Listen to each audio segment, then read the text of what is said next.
Važiuojam. Tai labas visiems. Šiandieną noriu pristatyti savo kolegę, sertifikuotą numerologę. Ji yra tikras skaičių magijos žinovas. Tai yra Danutė. Šį kartą Danutės paprašiau pakalbėti apie skaičių 1. Kodėl būtent apie 1? Todėl, kad asmeniškai mano gimimo datoj yra netgi 4 vienetukai. Vienetas tai reiškia ką? Visko pradžia, lyderystės, gyvenimo, pirmo žingsnio ir visur yra vienetukas. Tai kviečiu tada visiems įdėmiai pasiklausyti, kągi mum apie gimimo datą, o būtent apie vienetuką gimimo datoj, ką papasakos mūsų Danutė. Prašau. Taip, labą dieną, labai malonu, kad pristatei savo gimimo datą, bet šį kartą, kaip ir sakei, aš paanalizuosiu ne tavo gimimo datos skaičius, kitus skaičius mes paskui paanalizuosim, bet paanalizuosim, kodėl pas tave gimimo datoj yra 4 vienetukai. Ką jie reiškia? Tai reiškia angelo numeris. Tai reiškia angelo sargo numeris. Todėl, kad yra 3 vienetukai ir yra 4 vienetukai, jie visiškai skirtingos reikšmės. Tai dabar, pavyzdžiui, jeigu žmogus turi 3 skaičius vienetus, tai tuo pačiu matome numerius 1, 1, 1, paskui 1, 1, 1, 1. Tai kam įdomu, šiek tiek žmonės subaimina tie skaičiai, todėl, kad atrodo, kad čia magija, burtai, mane prakeiks, užkerės ir taip toliau. Ir jie, kai pamato, daugam būna taip, viskai prasiplėsiu, būna taip, kad aš dirsti laikrodį 11:11. Važiuoju autobusu 11, atsisuku gatvės numeris, apie 11.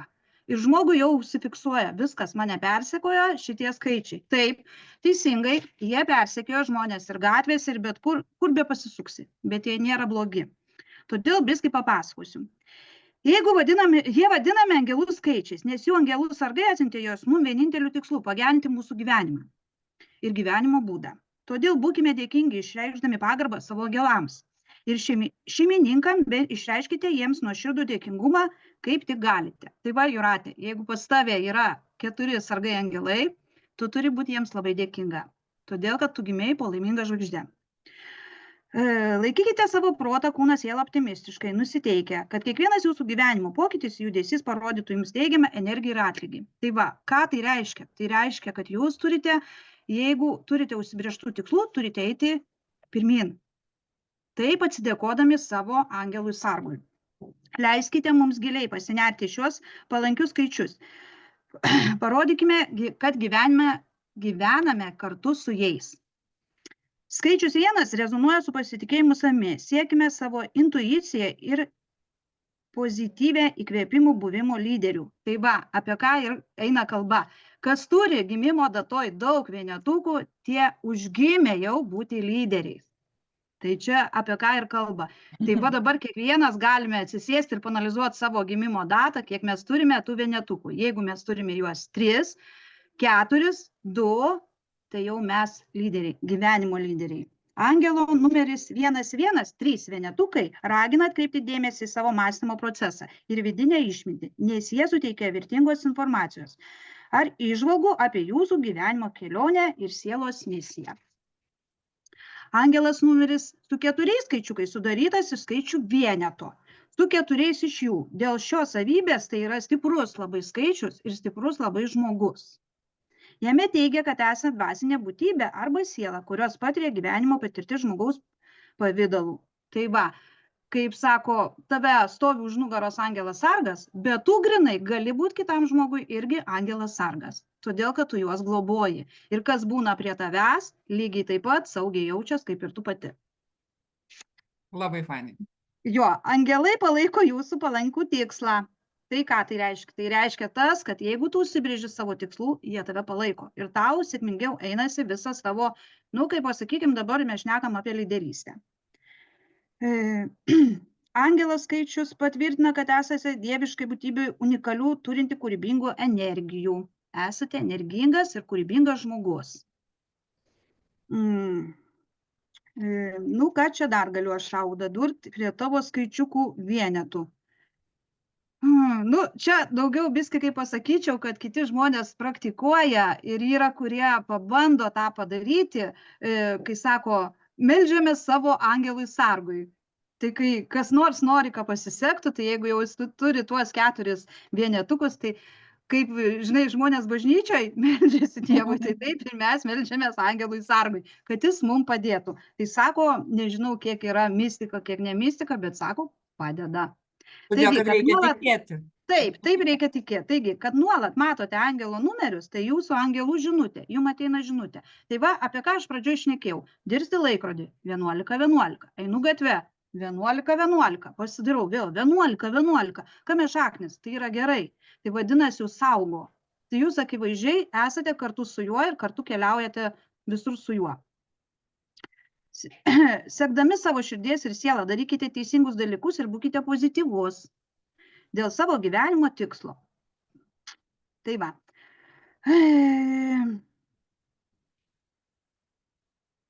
Nu, daugiau, tiesiog daugiau liepia, kaip patarčiau pasirinkti savo karmos dėsnių tinkamą savo kelią, kaip pasakyti. Jeigu jūs esate tam skirtas lyderis, jūs turite tuo tikėti, pasitikėti ir tada jums labai pasiseks. Tai va, tokie mūsų įdomus vienetukai, aš jų anksčiau irgi labai bijojau. Šiaip iš dalies taip. Ne tik vienetukai, yra ir 222, yra ir 333, yra 3131, kurių labai žmonės bijo, labai bijo. Bet jie nei vienas nėra blogas ženklas. Čia yra visi mūsų, sargai angelai. Mane labai dažnai persekioja tas 11:11. Kažkaip, kaip tu sakai, išdirksi laikrodį 11:11. Namuose 11:11. Tai vadinasi, tave jisai saugoja. Pastoviai už nugaros stovi angelas sargas, kuris tave saugoja. Dabar daug kas užsiminėja ir medituoja tiesiog kiti prie tų vienetukų, nes tie vienetukai daugam yra, kai sako, tiesiog žmogus, va, kai pats gyveni, tu to nepastebi. Bet kai pradedi sekt, va tada pastebi tikrai. Dažnai būna pagal laikrodį, kai būna 15:11. Čia irgi ženklas. Aš anksčiau irgi tuo dalykų nelabai, man kažkaip neasocijavos. Aš galvoju, laikrodis, valandos, o ką jos reiškia? Kai paskui pradėjau domėtis, kai paskui pradėjau nagrinėti šitą mokslą, tai man tada viskas susidėjo į lentynas. Ką tai reiškia? Tai va, aš irgi tą pat galiu pasakyti, kol su tavim nebuvau pažįstama, kol nesužinojau, kad tu užsiemi numerologiją, man irgi tie skaičiai nieko nereiškia, bet va, kaip su tavim pradėjom bendrauti, kai sužinojau, kad tu esi numerologas, kai pradėjau klausinėti apie gimimo datą ir apskritai, tada irgi pradėjau pastebėti ir būtent 11:11, turbūt dėl to ir yra, kad mano 4 tie gimimo datoj vienetukai. Dabar galiu keletą tau klausimų užduoti. Užduok. Dabar atsakykit tokį klausimą. Kaip žmonės gali praktiškai pritaikyti numerologijos žinias kasdienybėje? Ar tai gali padėti priimant kažkokius tai svarbius gyvenimo sprendimus? Kaip kada gali, ne visą laiką.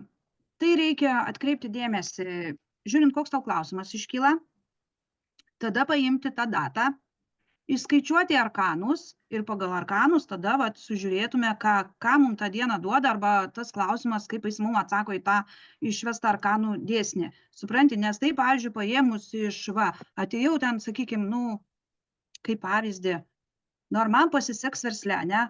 Aš šitą neatsakysiu. Kaip pasiseks versle, čia gal daugiau į tarologiją reikėtų kreiptis, tada jau pasakytų, ar pasiseks. O matai, numerologija daugiau paskaičiuoja asmeninį tavo visą gyvenimą. Kaip tau jį pasidėstyt, ką tau pasikoreguoti, kaip pasikoreguoti, gal aš galiu kažką pakeisti, koks tu esi žmogus, pagal gimimo datą, kas tau tinka, kas tau netinka. Pavyzdžiui, aš nežinau, gal noriu į kelionę tą datą važiuoti. Aš galiu ateiti, tu pas mane pasiskaičiuoji, mes pasižiūrim, ar tau ta data tikrai palanki, ar tau jinai tiks. O gal ten iš vis labai bloga diena bus ir iš vis neapsimoka net važiuoti. Gal tau perkelti tą datą kelionės, o gal tau tada važiuoti. Daug ko galima paskaičiuoti. Skaičių pagalba kaip magija. Paimi ir paskaičiuoji. Sakyk, ar numerologija padeda pažinti žmogui savo stipriasias ir silpnasias pusės? Taip. Todėl, kad numerologija yra susijusi su žvaigždynais, lygiai taip pat, kaip astrologija, psichologija, tarologija, viskas į vieną sueina. Todėl ir galima, faktas, kad galima.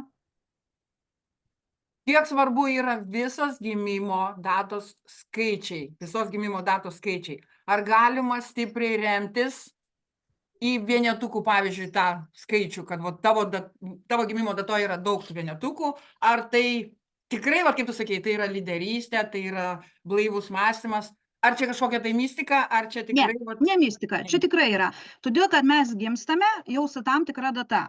Mūsų žvaigždynas būna išsidėstęs, tik mums belieka jį paskaičiuoti. Ir kiekvienas skaičiukas daug ką reiškia. Dėl ko skaičiai yra sudedami ir išvedami arkanai, kad žinotume to žmogaus stipriausius skaičiukus. Va dėl ko aš kaip tavo datą analizavau, pas tave iš karto momentaliai pastebėjau, kad labai daug vienetų. Tai jau tą pasako, kad tu labai stiprus žmogus. Jau tu gali kabintis į gyvenimą ir imti tą, ką tu nori. Ir išties, kai pagalvoji, tavo gyvenime tikrai buvo tokių stiprių paėmimų, kaip sako, į rankas ir daug ko pasiekus ir turėjus verslą galingą, nu supranti, vat, jau žmogus nuo prigimties jau yra toksai.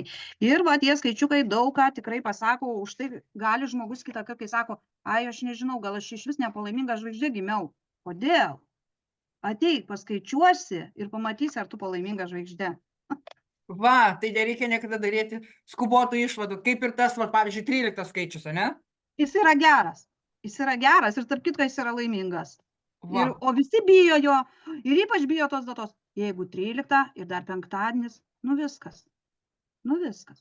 Tai jau tipo nelaimės, aš čia sugriūsiu su vajazau, su birė. Ne, atvirkščiai. Tai yra kaip tik laimės skaičius. Tai yra geras dalykas ir būtent dar penktadienį. Va. Matai, kaip yra, kai žmonės nesigilina, kai žmonės nežino tų mokslų ir tų visų vertybių gyvenimo, dėl to taip ir būna, kad bijo žmonės, ne? Kaip ir tas Taip, aš irgi bijojau. Aš irgi bijojau, man irgi vaidendavos ir sakydavo, aš irgi jų bijau, ir tų skaičių bijau, ir man jie tikrai labai baisus buvo. Ir kai pradėjau domėtis, pasirodo, kad čia viskas atvirkščiai. Kaip ir juodas katinas, jisai nėra baimė. Ne, jisai nėra blogas, taip kaip sako, nekabink namie raganos, nes bus blogai. Ne, atvirkščiai, kaip tik patarsiu, kabinkit raganą, nes jinai jumis apsaugos ir jūsų namus. Va, matai kaip yra. Nu, kadangi žmonės anksčiau nebuvo galima žmonėm taip paprastai eiti į mokymus, susimokėjus ten kažkokią tai sumą, žmogus domėjosi, bet nežinojo, kur jam eiti, kad sužinotų apie tą skaičių magiją, apie tą tarologiją, apie tos 13 juodą katiną įragį darbo, kaip tu sakei, apie raganas, dėl naujieną, visišką naujieną apie raganas. Tai dėl to, taip. Ir dėl to žmonės buvo tokie, nu, jie visko bijojo, bet kadangi dabar, jeigu pats nenori eiti mokintis, tave tai nedomina, bet tu nori sužinoti savo skaičius, savo gimimo datą, tam yra sertifikuoti numerologai, tarologai, reikia kreiptis į profesionalą, o ne į kokį nors šarlataną, kurių dabar yra labai daug. Tad šią gaidelę ir norėčiau visiems palinkėti gražios dienos, nebijoti skaičių, jeigu kažkokia dominatės kažkom, tai vat jūs galvojat, o vau, mano datoj ten, pavyzdžiui, yra N, ten dvejetukų, vienetukų, dar kažkokių, yra ir nuliukų labai daug. Taip, ir nuliukų, kurių labai bijo žmonės, tarp kitko nuliukų, nereikia jų bijoti. Nėra jie. Tai po šito video mes įdėsim Danutės koordinatės ir tikrai rekomenduoju, galite drąsiai kreiptis į Danutę, susitarsit apie priėmimo laiką, datą, kur, kada, kokioj platformoje ir Danutė jums tikrai išdėlios, papasakos ne tik apie jūsų gimimo datą, bet ir dar galima giliau pagvildenti ir taro kortų jinai yra sertifikuota. Jeigu nori pagliaudenti asmeninį gyvenimą ir savo verslo proveržius, tai tada jau galima su taro korta pažiūrėti giliau. Nes skaičiukai tik tai jūsų asmeninį visą gyvenimą sudėlios, o taro kortą jau galima plačiau apimti visą. Ir dabar pabaigai. Tau klausimas toksai. Ar gali žmogus pakoreguoti savo likimą? Taip, net gali pasukti. Ir gali išvengti nelaimės. Taro kortų pagalba gali žmogus įsibūręs pakeisti net savo likimą. Šitas taip, 100%. Tai va, jeigu jūs norite ir likimą pakeisti, pasukti, pakoreguoti, tai vėlgi rekomenduoju kreiptis į Danutę, į sertifikuotą numerologę, tarologę ir tikrai jos dėka sužinosite daug naujienų apie save, apie savo gimimo datą ir apie savo likimą, kaip galima jį pakeisti. Tai ačiū, Danutė, tau šiandieną už vienetukus. Susitiksim sekančią dieną, kur kalbėsime apie skaičių. Apie dvejetuką. Taip. Visiems geros dienos. Ate. Ate.